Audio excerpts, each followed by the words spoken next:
सर्दियों के खास सरसों के साग, गर्मा गर्म मक्के की रोटी और घर का बना हुआ सफेद मक्खन वाली थाली आ गई है खास आपके लिए। तो चलिए बनाते हैं और बढ़ते हैं रेसिपी की तरफ।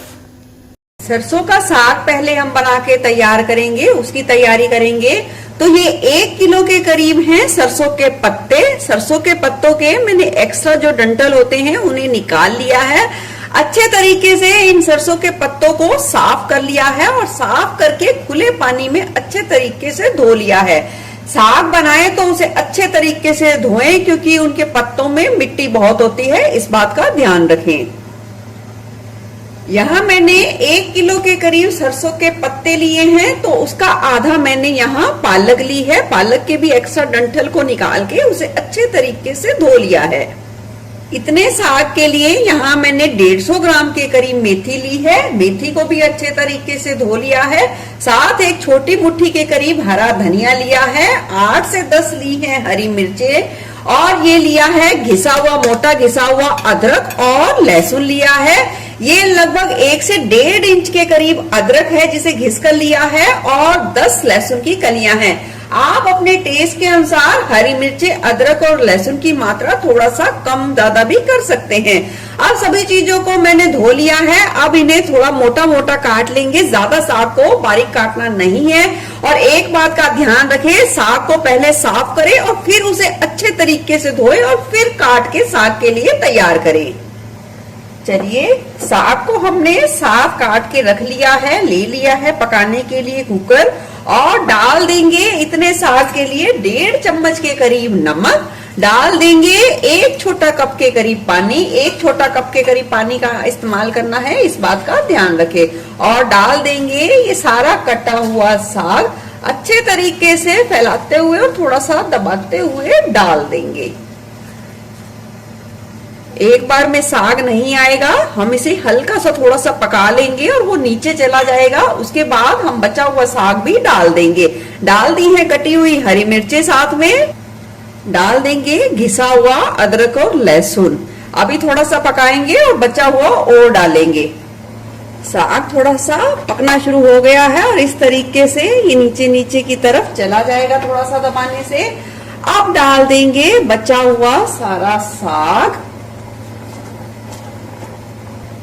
डालने के बाद कुकर का ढक्कन लगा देंगे और हाई फ्लेम पे 1 सीटी आने के बाद गैस की फ्लेम को लो पर कर देंगे और 25 से 30 मिनट के लिए लो फ्लेम पे साग को पकने देंगे और फिर उसे घोटेंगे। तो चलिए, इतने साग पकेगा, इतने में हम बना लेते हैं घर का बना हुआ सफेद मक्खन, वो भी बहुत आसान तरीके से। घर का सफेद मक्खन बनाने के लिए यहाँ मैंने एक मीडियम कटोरी के करीब ली है मलाई। मलाई को मिक्सी जार में डाल दिया है और डाल देंगे एक मीडियम साइज यानी कि एक छोटी कटोरी के करीब ठंडा पानी। पानी ठंडे का इस्तेमाल करना है। अगर बहुत ज्यादा ठंड का समय है तो आप थोड़ा कम ठंडे पानी का इस्तेमाल कर सकते हैं। अब मिक्सी जार का ढक्कन हम लगा देंगे और मिक्सी में लगाकर 30 से 40 सेकंड के लिए 30 से 40 सेकंड के लिए चलाएंगे और फिर खोल के हम चम्मच से एक बार हिलाकर देखेंगे। और इसी तरीके से 2 या 3 बार ही ऐसे चलाएंगे 30 से 40 सेकंड। इतने में ही मक्खन बनके बिल्कुल तैयार हो जाएगा। देखिए, बहुत ही आसानी से ये देखिए मक्खन बिल्कुल बनके तैयार हो गया है। इस बात का आप ध्यान रखें, थोड़ा सा अपनी मिक्सी के साइज के हिसाब से आप उसमें मलाई का डालें। बहुत ज्यादा मलाई एकदम से बिल्कुल भी ना डालें। इसे अब डाल देंगे खुले बर्तन में। खुले बर्तन में डाल के आप इसे हाथों से थोड़ा सा मथ लीजिए तो मक्खन बिल्कुल एक जगह इकट्ठा हो जाएगा और जो मलाई वाला दूध यानी कि जो मट्ठा छाछ जो भी इसे कहते हैं वो अलग हो जाएगा। और उसे बिल्कुल अलग कर लीजिए और मक्खन को अलग कर लीजिए। अब मक्खन को हम अच्छे तरीके से धो लेंगे। मक्खन को धोने के लिए चाहे गर्मी का मौसम हो चाहे सर्दी का मौसम हो, बहुत ही ज्यादा ठंडे पानी का इस्तेमाल करके धोना चाहिए। इससे बहुत ही अच्छे तरीके से वो साफ होता है और लंबे समय तक हम इसे रख सकते हैं और बिल्कुल भी इसमें खटास या कोई भी स्मेल नहीं होगी। मक्खन को 2 से 3 बार अच्छे तरीके से मथ कर धो लिया है और देख सकते हैं पानी कितना साफ है। अब इसमें बिल्कुल भी खटास नहीं है और अब हम इसे लंबे समय तक स्टोर कर सकते हैं। तो चलिए, घर का बना हुआ मक्खन तो हमारा हो गया है तैयार। मक्खन बनाकर हमने एक साइड रख लिया है, दूसरी तरफ हम साग घोटने की तैयारी करेंगे। यहाँ मैंने ले लिया है 2 छोटा चम्मच के करीब मक्की का आटा। आप चाहे गेहूं का आटा भी ले सकते हैं या बेसन भी ले सकते हैं, कोई भी दिक्कत नहीं है। अब मैंने यहाँ डाल दिया है 1 छोटा कप के करीब पानी और इसे अच्छे तरीके से घोल लेंगे और 4 से 5 मिनट के लिए रहने देंगे ताकि मक्की का आटा इस पानी में अच्छे तरीके से फूल पाए। चलिए, इधर देख लेते हैं साग को। साग बहुत ही अच्छे तरीके से रिझ गया है, उबल गया है। अब डाल देंगे इसमें तैयार किया हुआ ये सारा मक्के का आटा और ले लिया है इस तरीके से ये हैंड ब्लेंडर। इसकी सहायता से हम साग को अच्छे तरीके से घोट लेंगे। आप चाहें तो लकड़ी के घोटने से या मिक्सी जार का भी उपयोग कर सकते हैं, पर मिक्सी जार में करें तो साग को थोड़ा ठंडा करके तब लें। साग को हमने घोट लिया है। कई लोगों को साग थोड़ा सा मोटा पसंद होता है और कई लोगों को बारीक, ये आप अपने हिसाब से डिसाइड कर सकते हैं।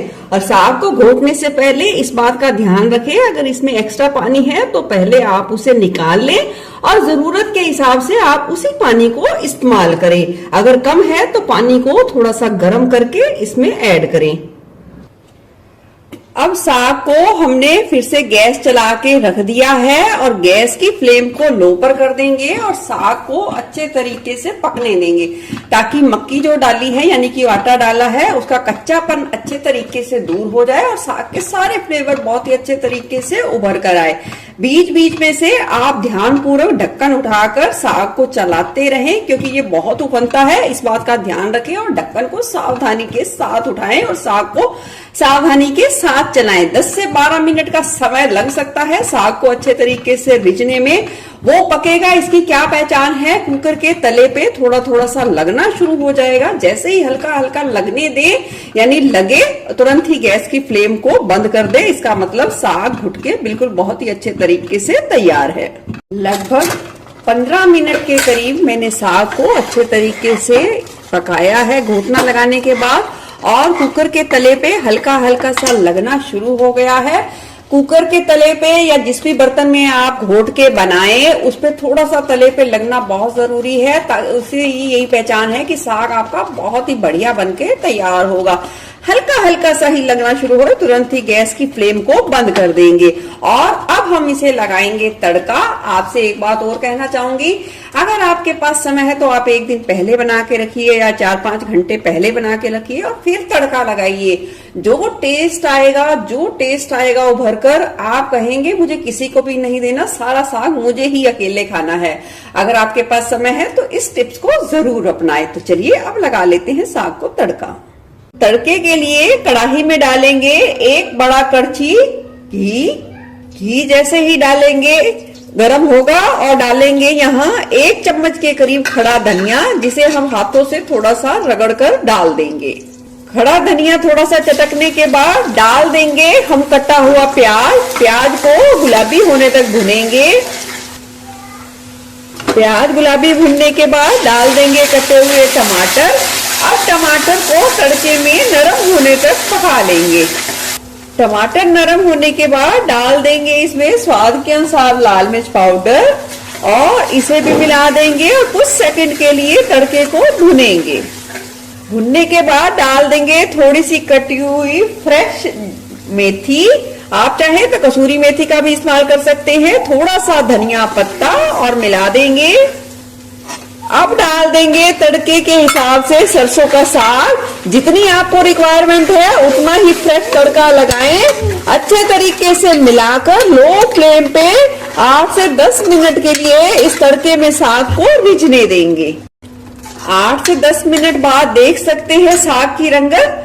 देखिए घी साग की सतह पर खुद ऊपर आ गया है, इसका मतलब साग बहुत ही ज्यादा टेस्टी बनके तैयार है। अगर साग में बहुत ज्यादा घी डालना पड़ता है तो इसका मतलब साग बिल्कुल भी टेस्टी नहीं बना है। इसकी यही पहचान है कि ऊपर सतह पर घी खुद ब खुद आ जाए तो इसका मतलब बिल्कुल परफेक्ट तरीके से और बहुत ही ज्यादा टेस्टी बनके तैयार हुआ है हमारा सरसों का साग। तो चलिए साग तो बिल्कुल बनके तैयार है। अब बनाते हैं इसके कॉम्बिनेशन में मक्की की आटे का मूली वाला पराठा यानी रोटी। आटे के लिए एक मीडियम कटोरी के करीब लेंगे मक्की का आटा, एक छोटी मुट्ठी के करीब लेंगे गेहूं का आटा, डाल देंगे इसमें कद्दूकस की हुई मूली, मीडियम साइज की एक मूली का इस्तेमाल किया है इतने आटे के लिए। डाल देंगे थोड़ा सा नमक। अब आटे को अच्छे तरीके से मिला देंगे ताकि मूली अच्छे तरीके से पानी छोड़ पाए और हमें पता चले कि हमें आगे इसमें कितने पानी का इस्तेमाल और करना है आटे को लगाने के लिए। मिलाने के बाद अब थोड़ा थोड़ा करके हम पानी को मिलाएंगे, एकदम से नहीं मिलाएंगे और आटे को पहले हम एक साथ इकट्ठा करेंगे। आटे को इकट्ठा करने के बाद अब मुट्ठी का अच्छे तरीके से प्रेशर देते हुए आटे को हम 3 से 4 मिनट के लिए गूंथ लेंगे।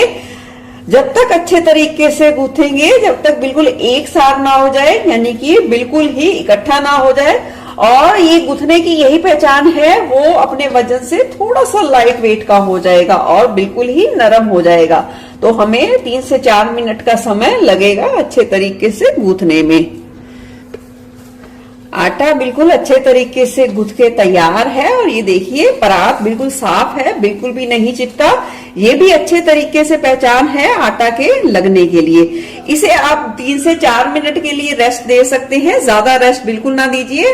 और आप चाहे तो इसे इंस्टेंट भी बना सकते हैं। अब रोटी बनाने के लिए मैंने एक लोई ले ली है। लोई को इस तरीके से हथेलियों के बीच ले जाते हुए दबाव देते हुए थोड़ा सा चपटा करना है। चपटा करने के बाद बिल्कुल हल्के से सूखे आटे से लपेटना है और इस रोटी को हल्का सा बेलन से प्रेशर देते हुए बेल लेंगे। ये देखिए आप जितनी भी पतली कर सकते हैं, ये रोटी बिल्कुल भी टूटेगी नहीं, बिल्कुल भी फटेगी नहीं। और किनारों को फिर इस तरीके से थोड़ा सा सील कर दीजिए, कोई भी दिक्कत नहीं आएगी। अब मक्की का रोटी बनाने के लिए तवे को बहुत ही ज्यादा तेज गरम करना है, इस बात का ध्यान रखें। और तवे पे पहली रोटी बनाने के लिए घी का इस्तेमाल थोड़ा अच्छे तरीके से करें और गैस की फ्लेम को हाई पर रखें। थोड़ा सा सिकने के बाद पलट दें। जब पहली रोटी बनाएं तभी तवे पे थोड़ा सा घी या तेल का इस्तेमाल थोड़ा सा ज्यादा करना है, बाकी आप रोटी को बिना घी के भी सारी आगे वाली बना सकते हैं। अब एक तरफ सिकने के बाद हम अब इसके दोनों तरफ ही अलट पलट कर घी लगाकर सुनहरा होने तक सेकेंगे। आप चाहें तो बिना घी लगाए भी इसे तवे पर सेक सकते हैं और उतार कर सर्व करते समय घी या मक्खन का इस्तेमाल कर सकते हैं। देख सकते हैं मक्की की रोटी कितनी आसानी से बनके बिल्कुल तैयार है। तो चलिए अब लगा लेते हैं सरसों के साग और मक्की की रोटी सफेद मक्खन वाली पूरी पंजाबी थाली। लग गई पूरी पंजाबी सर्दियों की थाली। सरसों का साग बहुत ही ज्यादा टेस्टी और बिल्कुल अलग तरीके से मूली वाली मक्की की रोटी। अब थाली को और टेस्टी और हेल्दी बनाने के लिए मुट्ठी से तोड़ा हुआ रखेंगे प्याज, रखेंगे हरी मिर्च और जिसके बिना तो ये थाली बिल्कुल ही अधूरी है, रखेंगे घर का बना हुआ सफेद मक्खन और साथ ही ये छोटा सा मूंगफली वाला गुड़ का टुकड़ा। आपको कैसी लगी ये थाली जरूर बताना। फिर मिलूंगे ऐसे ही बढ़िया रेसिपी के साथ। Eat healthy, stay healthy. धन्यवाद।